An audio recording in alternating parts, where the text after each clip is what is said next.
ഒളിച്ചുകളി അവസാനിക്കുന്നു. ഇരട്ടത്താപ്പിന്റെ രാഷ്ട്രീയത്തിന് സുപ്രീം കോടതി പൂട്ടിടുന്നു. 2018 കേരളത്തിന്റെ തെരുവുകളെ തീപിടിപ്പിച്ച വിശ്വാസികളെയും ഭരണകൂടത്തെയും നേർക്കുനേർ നിർത്തിയ ആ കനൽ വീണ്ടും ജ്വലിക്കുകയാണ്. പക്ഷെ ഇത്തവണ കളി മാറിയിരിക്കുന്നു. മുഖ്യമന്ത്രി പിണറായി വിജയൻ ഇന്നൊരു വലിയ ധർമ്മസങ്കടത്തിലാണ്. ഒരു വശത്ത് താൻ കെട്ടിപ്പടുത്ത നവോത്ഥാന നായകൻ എന്ന ഇമേജ്, മറുവശത്ത് വോട്ട് ബാങ്ക് തകർത്ത വിശ്വാസികളുടെ രോഷം.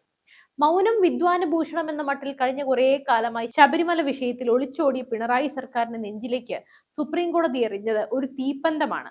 മാർച്ച് 14-നകം നിലപാട് വ്യക്തമാക്കണം. അമിക്കസ് ക്യൂറി കെ പരമേശ്വരന്റെ വരവ് ആർക്ക് വേണ്ടിയാണ്?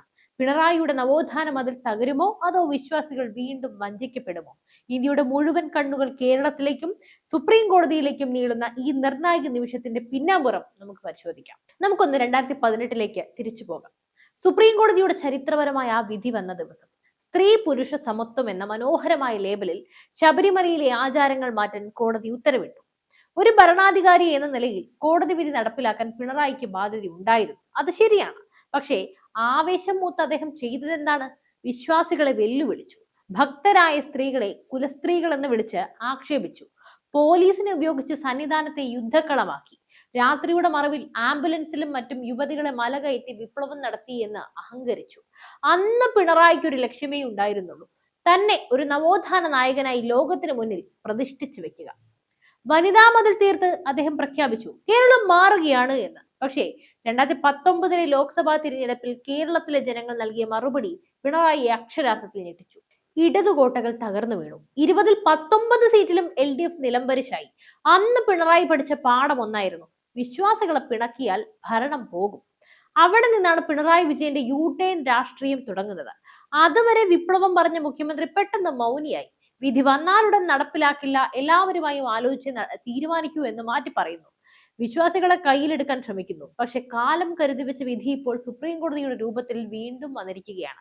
ഇപ്പോൾ എന്താണ് സംഭവിച്ചതെന്ന് നോക്കാം. സുപ്രീം കോടതി ഈ കേസ് വെറും ഒരു ശബരിമല കേസായിട്ടല്ല കാണുന്നത്. ഇത് ഇന്ത്യയുടെ മതസ്വാതന്ത്ര്യം എന്ന വലിയ ക്യാൻവാസിലാണ് പരിശോധിക്കുന്നത്. ഇതിനു വേണ്ടി കോടതി 7 പ്രധാന ചോദ്യങ്ങൾ മുന്നോട്ട് വെച്ചിട്ടുണ്ട്.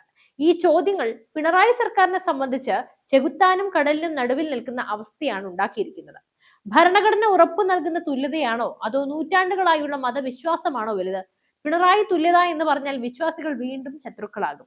ആചാരം എന്ന് പറഞ്ഞാൽ പഴയ നവോത്ഥാനവാദികൾ അദ്ദേഹത്തെ തള്ളിക്കളയും. ഒരു മതത്തിന്റെ ആചാരങ്ങളിൽ ഇടപെടാൻ കോടതിക്കും സർക്കാരിനും എത്രത്തോളം അവകാശമുണ്ട്? ശബരിമലയിൽ എടുക്കുന്ന തീരുമാനം നാളെ ഇന്ത്യയിലെ മുസ്ലിം ആചാരങ്ങളെയും ബാധിക്കും. അവിടെ പിണറായി എന്ത് നിലപാടെടുക്കും? അതിനുള്ള ധൈര്യമുണ്ടോ അദ്ദേഹത്തിന്? മുസ്ലിം വോട്ട് ബാങ്കിനെ പിണക്കാൻ അദ്ദേഹത്തിന് ധൈര്യമുണ്ടോ? ഈ 7 ചോദ്യങ്ങൾക്കും മാർച്ച് 14-നകം വ്യക്തമായ മറുപടി നൽകണം. അമിക്കസ് ക്യൂറിയായി നിയമിക്കപ്പെട്ട മലയാളിയായ കെ പരമേശ്വരന്റെ റിപ്പോർട്ട് കോടതിയിൽ എത്തുമ്പോൾ സർക്കാരിന് ഇനി ഉരുണ്ടു കളിക്കാൻ കഴിയില്ല. 2018 തന്റെ പഴയ സത്യവാങ്മൂലത്തിൽ ഉറച്ചു നിൽക്കാൻ പിണറായിക്ക് കഴിയുമോ? അതിനും മാത്രം ധൈര്യമുണ്ടോ? അതോ വോട്ടിന് വേണ്ടി തിരുത്തുമോ? നിലവിലെ നിയമമന്ത്രി പി രാജീവിന്റെ വാക്കുകൾ ശ്രദ്ധിച്ചാൽ പിണറായി സർക്കാരിന്റെ ഭയം നമുക്ക് മനസ്സിലാക്കാം. ആചാരങ്ങൾ മാറ്റണമോ എന്ന് തീരുമാനിക്കാൻ പണ്ഡിതന്മാരുടെ കമ്മീഷൻ വേണമെന്നാണ് ഇപ്പോൾ അദ്ദേഹം പറയുന്നത്. എന്ത് പ്രഹസനമാണിത്! 2018 യുവതികളെ മല കയറ്റിയപ്പോൾ, അതും ആവേശത്തോടെ എടുത്തുചാടി കയറ്റിയപ്പോ ഏത് പണ്ഡിതന്മാരോടാണ് നിങ്ങൾ ചോദിച്ചത്? അന്ന് പോലീസിനെ വിട്ട് തന്ത്രിയെയും ഭക്തരെയും ഭീഷണിപ്പെടുത്തിയപ്പോ ഈ പണ്ഡിത സഭ എവിടെയായിരുന്നു? ഇപ്പോൾ വോട്ട് ബാങ്ക് തകരുമെന്ന പേടി വന്നപ്പോൾ പണ്ഡിതന്മാരെ ഓർമ്മ വരുന്നു. ഇതിനെയാണ് പച്ചയായ രാഷ്ട്രീയ ഇരട്ടത്താപ്പ് എന്ന് വിളിക്കുന്നത്. പിണറായി വിജയൻ ഇപ്പോൾ ഒരു വലിയ കുരുക്കിലാണ്. AGയുടെ നിയമോപദേശം തേടി സമയം നീട്ടിക്കൊണ്ടു പോകാനാണ് അദ്ദേഹം നോക്കുന്നത്. പക്ഷേ സുപ്രീം കോടതി വിടാൻ ഭാവമില്ല. 9 അംഗ ബെഞ്ച് വിധി പ്രസ്താവിക്കുമ്പോൾ അത് പിണറായിയുടെ രാഷ്ട്രീയ ജീവിതത്തിലെ ഏറ്റവും വലിയ തിരിച്ചടിയായിരിക്കും. താൻ പടുത്തുയർത്തിയ പുരോഗമന ബിംബം ഉടഞ്ഞു വീഴുന്നത് അദ്ദേഹം ഭയപ്പെടുന്നു. ഈ പോരാട്ടത്തിൽ സമുദായ സംഘടനകളുടെ നിലപാട് അതീവ നിർണായകമാണ്. NSS general secretary G Sukumaran Nair സർക്കാരിനെ നിരന്തരം വെല്ലുവിളിച്ചുകൊണ്ടിരിക്കുന്നു. വിശ്വാസം സംരക്ഷിക്കുമെന്ന് സർക്കാർ ഉറപ്പു നൽകണമെന്നാണ് അദ്ദേഹത്തിന്റെ ആവശ്യം. മറുഭാഗത്ത് KPMS പോലെയുള്ള സംഘടനകൾ ഭരണഘടനാ സമത്വത്തിന് വേണ്ടി വാദിക്കുകയാണ്. CPM-നുള്ളിലും വലിയൊരു വിഭാഗം ഭയപ്പെടുന്നുണ്ട്. വിശ്വാസത്തെ തള്ളി പറഞ്ഞാൽ അത് വരാനിരിക്കുന്ന തിരഞ്ഞെടുപ്പുകളിൽ പാർട്ടിയുടെ അന്ത്യം കുറിക്കുമെന്ന്. വരാനിരിക്കുകയാണല്ലോ, പടിവാതിൽക്കൽ എത്തിയല്ലോ. പിണറായി വിജയൻ ഇന്ന് ഒറ്റപ്പെട്ടിരിക്കുകയാണ്. നവോത്ഥാന നായകന്റെ പരിവേഷം കാത്തു സൂക്ഷിക്കണോ, അതോ വിശ്വാസികളെ കൂടെ നിർത്തണോ? വിശ്വാസികളെ കൂടെ നിർത്തിയാൽ അത് തന്റെ പഴയ കരുത്തൻ ഇമേജിന് മങ്ങലേൽപ്പിക്കുമോ? ഇരട്ടച്ചങ്കൻ എന്ന ഇമേജ് എല്ലാം പൊളിഞ്ഞടുങ്ങുമോ? നവോത്ഥാനത്തിന് വേണ്ടി നിന്നാൽ വോട്ട് ബാങ്ക് തകരും. ശരിക്കും പറഞ്ഞാൽ സ്വന്തം കുഴി തോണ്ടിയ അവസ്ഥയിലാണ് പിണറായി വിജയൻ. എന്തായാലും ചെയ്തു കൂട്ടിയതെല്ലാം അനുഭവിച്ചല്ലേ പോകുള്ളൂ. എന്തുകൊണ്ടാണ് ഈ കേസ് ഇന്ത്യ മുഴുവൻ ചർച്ച ചെയ്യുന്നത്? കാരണം ഇതിന്റെ വിധി ഇന്ത്യയിലെ എല്ലാ മതങ്ങളെയും ബാധിക്കും. സുപ്രീം കോടതി ശബരിമലയിൽ ആചാരങ്ങൾക്ക് മുൻഗണന നൽകിയാൽ അത് മുസ്ലിം സ്ത്രീകളുടെ പള്ളി പ്രവേശനത്തിനും ഹിജാബ് നിരോധനത്തിനും എതിരെ ഉപയോഗിക്കപ്പെടാം.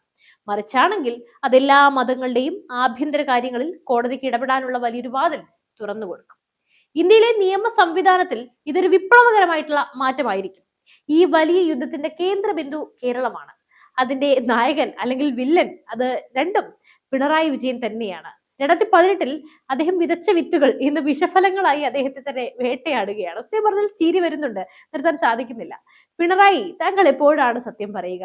2018 താങ്കൾ കാട്ടിയത് ആവേശമായിരുന്നോ അതോ രാഷ്ട്രീയ അജണ്ടയായിരുന്നോ? വിശ്വാസികളെ പിന്തിരിപ്പൻ എന്ന് വിളിച്ച താങ്കൾ ഇപ്പോൾ എന്തിനാണ് കോടതിയിൽ മറുപടി നൽകാൻ സമയം നീട്ടി ചോദിക്കുന്നത്?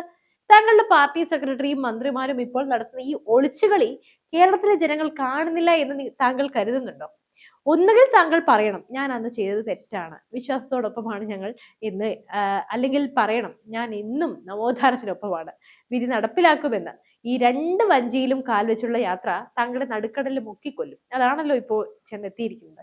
ഈ കാര്യത്തിൽ സംശയമൊന്നും വേണ്ട. എന്നാലും എന്റെ പിണറായി, അധികാരത്തിന്റെ ഹുങ്കിൽ ആചാരങ്ങളെ ചവിട്ടി മെതിക്കാൻ ഇറങ്ങി തിരിച്ച താങ്കൾ ഇന്ന് എന്തിനാണ് ഭയപ്പെടുന്നത്? 2018 കേരളത്തിന്റെ തെരുവുകളിൽ കണ്ണീർ വാതകവും ലാത്തിച്ചാർജും കൊണ്ട് വിശ്വാസികളെ നേരിട്ടപ്പോ താങ്കൾ ഉയർത്തിയ ആ നവോത്ഥാന വീരവാദം എവിടെ പോയി? അന്ന് യുവതീ പ്രവേശനത്തിനായി വാശി പിടിച്ച താങ്കൾ ഇന്ന് കോടതിയിൽ മറുപടി നൽകാനായി സമയം നീട്ടി ചോദിക്കുന്നത് ആരെ പറ്റിക്കാനാണ്? ഇതിനെയാണ് ശുദ്ധമായ രാഷ്ട്രീയ പാപ്പരത്വം എന്ന് വിളിക്കുന്നത്. ഒരു വശത്ത് നവോത്ഥാന നായകന്റെ കുപ്പായൊക്കെ ഇട്ട് ബുദ്ധിജീവികളെ കയ്യിലെടുക്കുന്നു, മറുവശത്ത് വോട്ട് ബാങ്ക് ചോരുമെന്ന പേടിയിൽ വിശ്വാസികളെ പ്രീണിപ്പിക്കാനായി നോക്കുക. ഈ ഇരട്ടത്താപ്പ് കേരളം തിരിച്ചറിയുന്നുണ്ട്. ശബരിമലയെ താങ്കൾ വെറും ഒരു രാഷ്ട്രീയ പരീക്ഷണശാലയാക്കി മാറ്റി, അല്ലെങ്കിൽ ബിസിനസ് ഒബ്ജക്റ്റായി മാറ്റി. വിശ്വാസികളുടെ നെഞ്ചിൽ തീകോരിയിട്ട് പണിത ആ വനിതാ മതിലും ഇന്ന് താങ്കൾക്ക് തന്നെ ഒരു വലിയ തടസ്സമായി മാറിയിരിക്കുന്നു. നവോത്ഥാനം എന്നത് വെറും തിരഞ്ഞെടുപ്പ് സ്റ്റണ്ട് മാത്രമായിരുന്നു എന്ന് താങ്കളുടെ ഇപ്പോഴത്തെ മൗനം തെളിയിക്കുകയാണ്. NSS ഉൾപ്പെടെയുള്ള സംഘടനകൾ സർക്കാരിന്റെ നിലപാടിന് വേണ്ടി ഉറ്റുനോക്കുമ്പോൾ നിയമമന്ത്രിയെ വിട്ട് പണ്ഡിത സഭയെ കുറിച്ച് സംസാരിപ്പിക്കുന്നത് ജനങ്ങളുടെ കണ്ണിൽ പൊടിയിടാനാണെന്ന് തിരിച്ചറിയാനുള്ള സാമാന്യ ബോധം നമുക്ക് എല്ലാവർക്കും ഉണ്ട്. അന്ന് പണ്ഡിതന്മാരോ തന്ത്രിയോ പറഞ്ഞതൊന്നും കേൾക്കാൻ തയ്യാറാകാത്ത താങ്കൾക്ക് ഇപ്പോൾ എങ്ങനെയാണ് വിവേകം ഉദിച്ചത്? അത് മുഖ്യമന്ത്രി കസേരയ്ക്ക് ഇളക്കം തട്ടുമെന്ന് ഓർത്തിട്ടല്ലേ? സത്യത്തിൽ താങ്കൾ ആചാരത്തിനൊപ്പവുമല്ല നവോത്ഥാനത്തിനൊപ്പവുമല്ല, താങ്കൾ കേവലം അധികാരത്തിനൊപ്പം മാത്രമാണ്. അമിക്കസ് ക്യൂറി കെ പരമേശ്വരൻ സമർപ്പിക്കുന്ന റിപ്പോർട്ടും സുപ്രീം കോടതിയുടെ 7 ചോദ്യങ്ങളും താങ്കളുടെ രാഷ്ട്രീയ ജീവിതത്തിലെ ഏറ്റവും വലിയ കെണിയാണ്. ഇതിൽ നിന്നും ഊരിപ്പോകാൻ താങ്കൾക്ക് കഴിയില്ല.